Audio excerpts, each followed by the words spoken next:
using these shapes. That's a knowledge shell. This one, a spider web. What about this one? That's a snowflake. Now, tell me what you see in this one.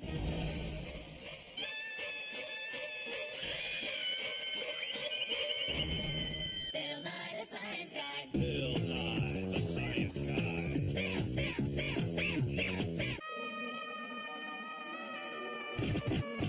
Bill Nye the Science Guy. Brought to you by the Incorporated Corporation of Repetition Incorporated. We give you the same thing over and over and over and over and over. Look at these bees. They're building their honeycomb using the same six-sided shape over and over again. And see their black and yellow stripes? We recognize them as bees. And if you've ever been stung, you might make the connection between black and yellow stripes and danger. Watch out. We use black and yellow stripes to warn us of dangerous objects in the lab. It's a pattern. We recognize it. It repeats. We look for patterns. We see them. We smell them. We hear them. We look for them. Patterns help us organize information and make sense of the world around us. By finding patterns, we can predict the future, duplicate designs, and find our way in places we've never been.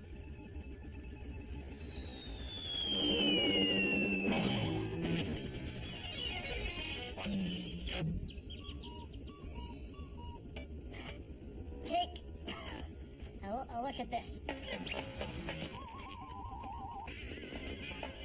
It's our repeating roller pattern maker of science. Here are some patterns. This one represents the sun. These waves represent the ocean. And this moon is the moon. Now, as the roller turns, the patterns move. The moon is over here now, which scoots the sun and the ocean that way. Now the ocean's over here, scooting the moon and the sun. As the roller turns, the pattern repeats. The pattern repeats. The pattern repeats. Repeats. Repeats. Repeats. Repeats. Repeats. Okay. Repeat. Now watch what happens when we run the roller through our great big ink pad of science.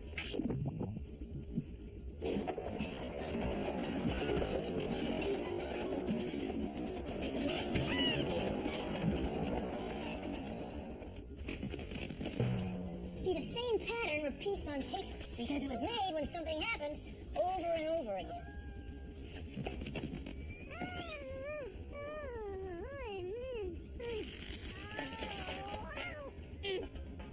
You okay? I'm flat. He's okay. I'm okay. There are also patterns in time. This is a model of the Earth, a globe. Now let's say you're a human living on the Earth, and you are. Every day you can observe a pattern caused by the Earth's turning. Sunrise and sunset. Sunrise, sunset. Patterns are how we humans understand the world. Yeah, go on.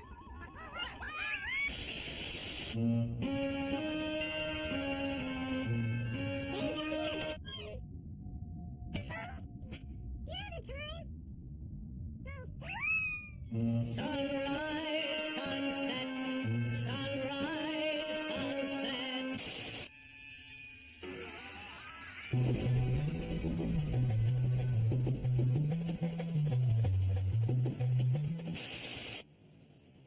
Hey, over here. Now back the other way.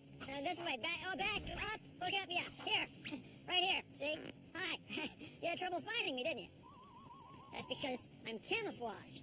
My clothing blends in with the pattern of my surroundings. Camouflage is from an old French word that means disguise. And animals use camouflage to help them survive. For example, zebras have a pattern of stripes that makes it hard for a predator to tell where one zebra starts and another one ends. That way it's hard for a predator to pick out any one animal to attack. And leopards have a pattern of spots on their fur that blends in with the dappled sunlight in the forest or jungle where they live. It makes leopards hard to spot. Hard to spot, get it? Yeah, Leopards. got it. Some reptiles have camouflage that helps them sneak up on things they're going to eat.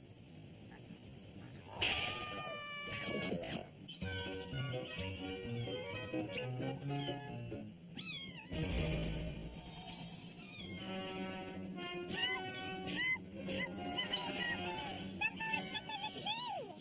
can help. I am Stripe Man. Stripe Man, and I'm ever glad to see you. Did you know Stripe Man can baffle predators by running a flock with other Stripe Men? Wow. Can you fly up there and get Rumple? No, I can't fly, but if there were predators around, I could confuse them. Do you have superhuman strength to put the tree out of the ground and rescue Rumple? No, I can't do that either, but my vertical stripes make me look thinner. I'm Stripe Man.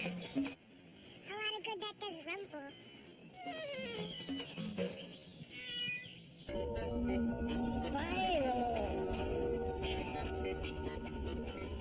This is a nautilus. It's an animal that lives in the ocean, and it builds a spiral shell. See, as the animal gets bigger, it needs more space. And because it has a spiral shell, it can add a new room by building just one new wall. Now, when we go to build a new room on our house, we have to add 3 new walls. Not to mention a floor and a ceiling.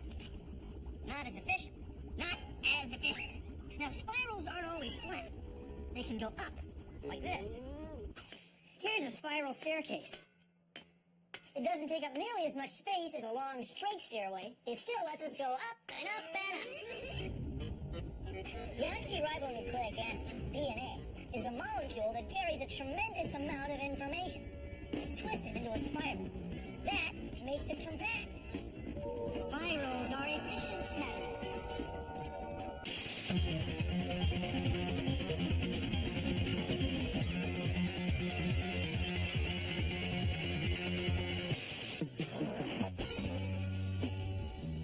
A tie-dye is a pattern you can make. All you need is a t-shirt, rubber bands, and a box of dye. First, take the t-shirt and roll it up. Then, use rubber bands to tie the fabric tightly. Keep doing this until the shirt is tied up in blocks. There you go. Here's one we prepared earlier. Follow directions on how to mix up the dye with a bucket of water. Here's some dye we prepared earlier. Submerge your shirt in the dye and hold it under with a stick.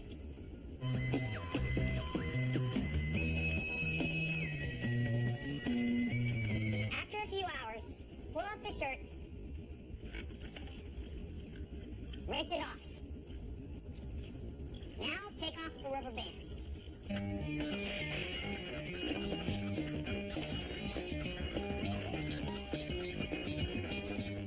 Then when the shirt dries, you'll have a pattern that you can wear. Try it! Dig it. Dug it. Silence! We use patterns to communicate. Patterns of gestures. I love you. Patterns of symbols. Please, dude. Out of time! When most of us see letters, we recognize patterns, called words, that convey meaning. People who can't see use patterns of raised dots to represent the same letters, words, sentences, and stories. It's a different way of reading the same pattern. Patterns aren't just things that we see. They can be things that we hear. Patterns of sound. There's a pattern we recognize. A ringing phone. Now we know to answer it. Hello? Oh, hi, Mom. Let me write it down. Say it again. Okay. Milk. Eggs. Bread. I got it. I got it, Mom. Milk, bread, eggs, yeah. I'm on my way. Yeah, I love you too.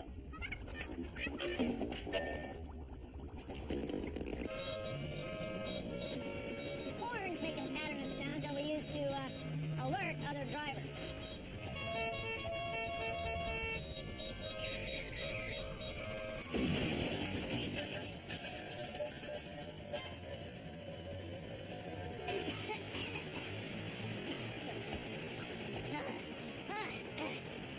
Car crashes have distinctive patterns of sound also.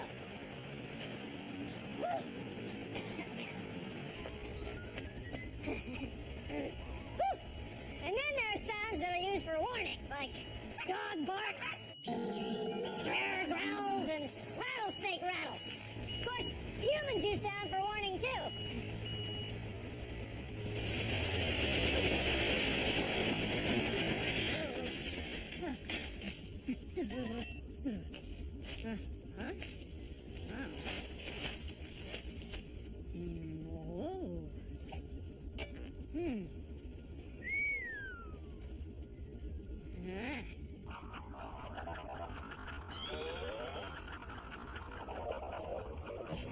Then there's music, which is a pattern of sounds we use for fun.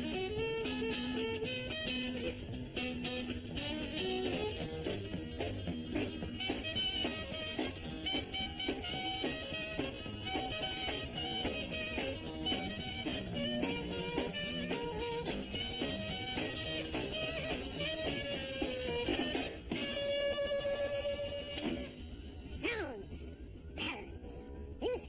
Without space between my words, you understand a word I say is gibberish. Without spaces in between my words, you wouldn't understand a word I'm saying. You just hear gibberish. To have a pattern, you have to have spaces. And now for my greatest pattern. Diamond head. Butterfly head. And the crowning achievement, polka dot head.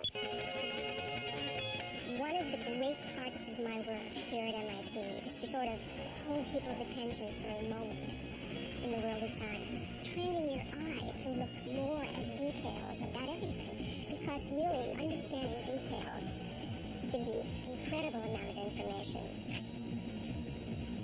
There are patterns all over. There are patterns on a CD disc, on minerals, there are patterns in bubbles, in oil slicks, crystals, some of them made by hand, some of them naturally occurring. And computer chips, the way they put down the information, it's all about patterns. It's pretty amazing if you really start paying attention to the world around you, how many patterns you can see.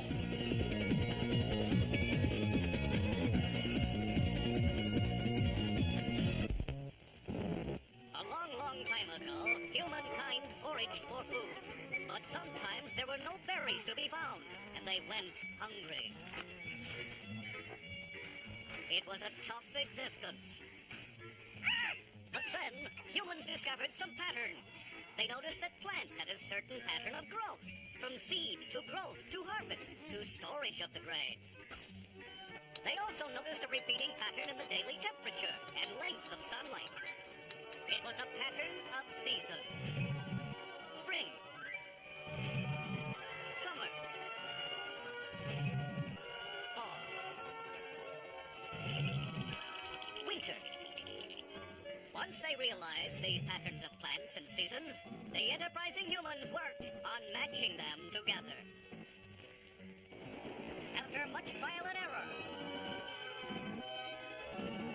the humans finally tasted success.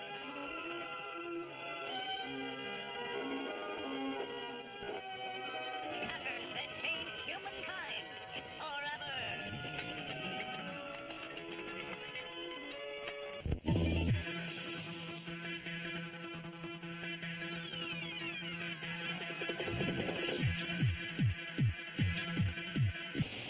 You and I are living things. We're part of a great big family pattern.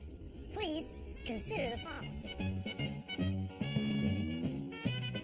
Humans, scientists, put living things in groups. For example, here's a giraffe, which is a lot like a zebra, which is a lot like a horse. Now you know without looking that these animals have bones. And sure enough, horses have leg bones, rib bones, backbones, and skulls, head bones. So do we. But what do you make of these bones? They're from a dinosaur. Now, when you look at them, the bones aren't all that different from ours. They've got leg bones, rib bones, backbones, and head bones. Just like ours. They fit the same pattern. But we can't really put these bones with these animals because there are no dinosaurs around.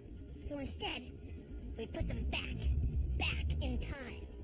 See, we know that dinosaurs once lived because we find their fossils all over the place. And they're not the only kind of fossils we find. I know, we find insect fossils, reptile fossils, plant fossils, and fish fossils. All kinds of fossils of creatures that once lived in the ocean. There are tiny microscopic fossils of ancient bacteria. Now here's the thing. When we look very closely at the DNA, deoxyribonucleic acid, chemical instructions that are in all of our cells, we find that all of these living things have the same patterns of chemicals. So near as we can tell, all of the living things on Earth came from just one kind of living thing which lived billions and billions of years ago in the ancient ocean, what we call the primordial soup. So we were looking for patterns in living things, and we discovered evolution. Evolution. We discovered a pattern in time. Well, thank you for joining me on Consider the Following.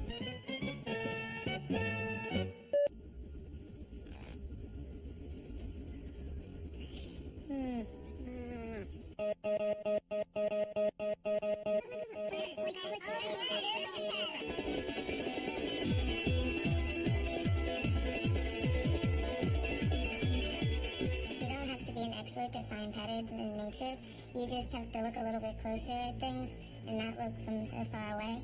Inside the sunflower, you can see the spirals that it makes, and they get bigger and farther apart as they spread out. For example, if you pick up this seashell, you can see all the different kinds of triangles in it. Whether they are big or small, they all look alike.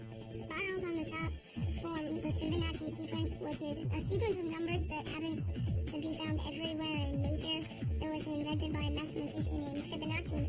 Those patterns are a lot of things, and broccoli's one of them. Broccoli's a good example of fractals. As you can see, when I break off a piece of broccoli like this, it looks a lot like the big broccoli. Like with a fern, if you look at a fern, it'll have a whole particular shape, like a triangle. And if you take off a smaller part of the fern, it has the same triangular shape. You can go even smaller and break off another small part, and it'll still look the same as the whole fern. And that's called self-similarity, where all the parts of the whole thing look the same as it does itself. Patterns aren't only found in nature. You can make your own, and this is a fractal, and this is one.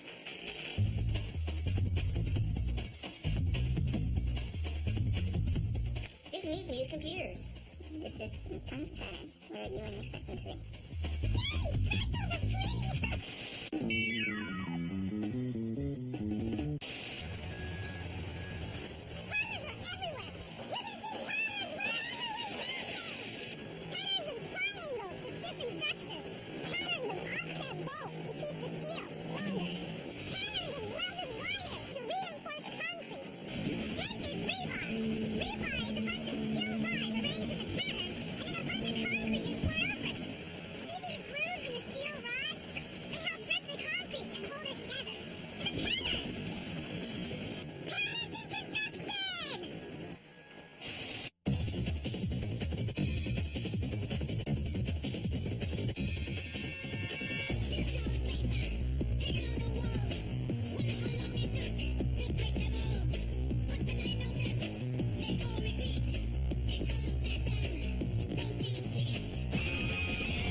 Our show. Thanks for watching.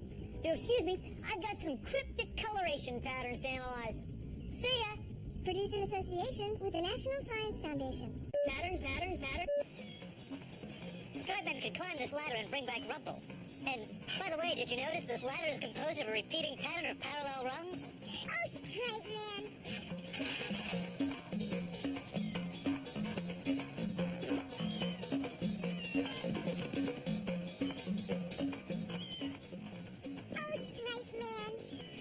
By the way, Rumple, nice pattern. Patterns. If you know your patterns of stars, you can find your way around on the Earth's surface. Star patterns are powerful. Science!